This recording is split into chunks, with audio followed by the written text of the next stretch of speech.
This is the same place where once Dr. Ambedkar stood and led the constitutional debates. I would like to thank the Nehru Yuva Kendra Sangathan as well as the Ministry of Youth and Affairs for helping a young boy from Haryana to come to this magnificent Central Hall of Parliament and share my views. I'll start. घर सजाने का तसव्वुर रखते हो, आओ पहले इस घर की मजबूत नींव रखी जाए.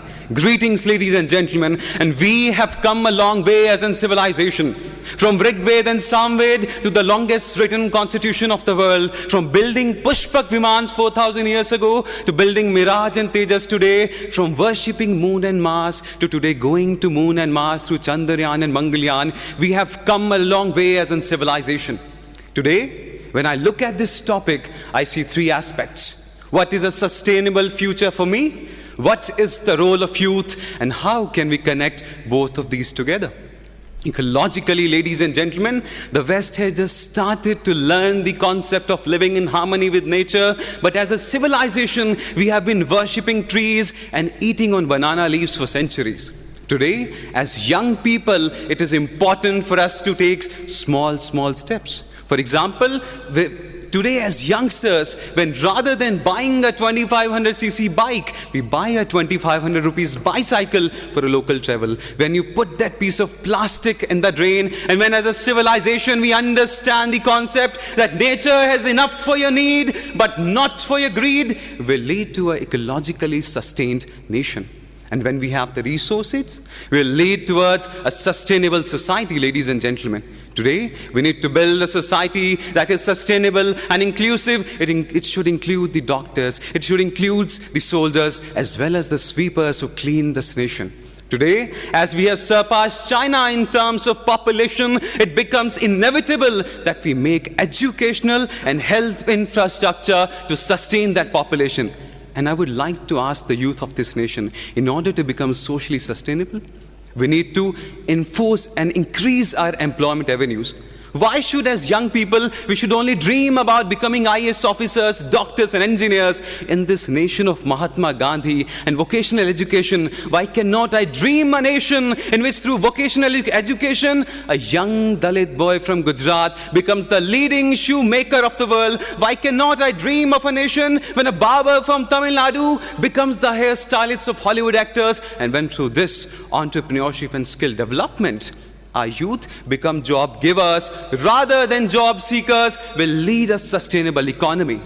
Ladies and gentlemen, today is time that we focus on equitable distribution of income, green GDP, sustainable development, and when the youth of this nation, rather than feeling proud about Sundar Pichai being the CEO of Google and Satya Nadella leading Apple, will build our own Google, our own Facebook in this nation, that day will become technologically sustainable. But ladies and gentlemen, all these three avenues are incomplete without a political structure that's unsustainable. That is why I believe that today, along with National Youth Parliament, we also need youth in the parliament to provide educational avenues and even innovative policies for our youth. I believe that today, as we have an Indian administrative services for our bureaucracy, we need to have an Indian political service for our politicians so that they can be sustained and engrossed with policy making, and good policies can be converted and transferred from one government to another, irrespective of their political policies.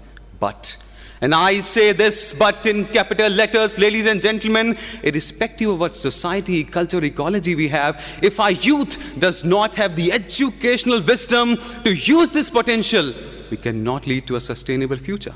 Today, I live in a nation, unfortunately, ladies and gentlemen, where a cigarette which can kill you is sold openly, but when a girl has to buy sanitary pads, she has to hide them in black polythenes. Today, I live in a nation where it's been 77 years since the white man has left this nation, but we are still living in that inferiority complex, using fairness creams to whiten our skin, whiten our culture, whiten our education, whiten our standard of life. In this era of globalization, we need to understand as young people that I can wear an American shirt and a polished pant and a German watch, but my identity, which is going to be decided by the education structure I've been part of, has to stay Indian, ladies and gentlemen.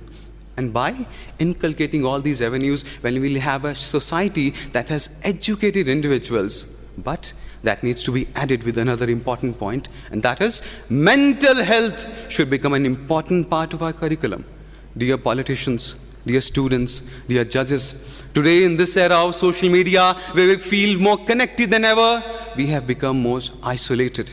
The 30-gram brain of yours has far more debilitating power than any nuclear weapons around the world. So mental health should become an important part of our curriculum. And when we take care of all these avenues, we'll lead to a nation that is socially sustainable, economically sustainable, politically sustainable, and has the youth that has the educational wisdom and the mental health ability to lead this nation towards a sustainable future. And why do we need to care about this planet, sir? Because 40 years ago, Carl Sagan pointed out to a pale blue dot in the sky. That pale blue dot, that is Earth. That is home. That is where everyone that you have loved or will loved has left. That is where Leonardo da Vinci dreamed about Mona Lisa. That is where man dreamed about stepping onto the moon. That is where Buddha gave his sermon. And Ram went on a 14-year journey. I believe from dusk to dawn, this earth is all we own. Let's protect it as if it's our own. And to conclude, this sustainable future is incomplete without the efforts of 1.45 billion Indians, as Dr. Abdul Kalam once rightly articulated, that great nations are not made by handsome people, but by those who can give their hands to some who require that. Thank you. Jai Hind.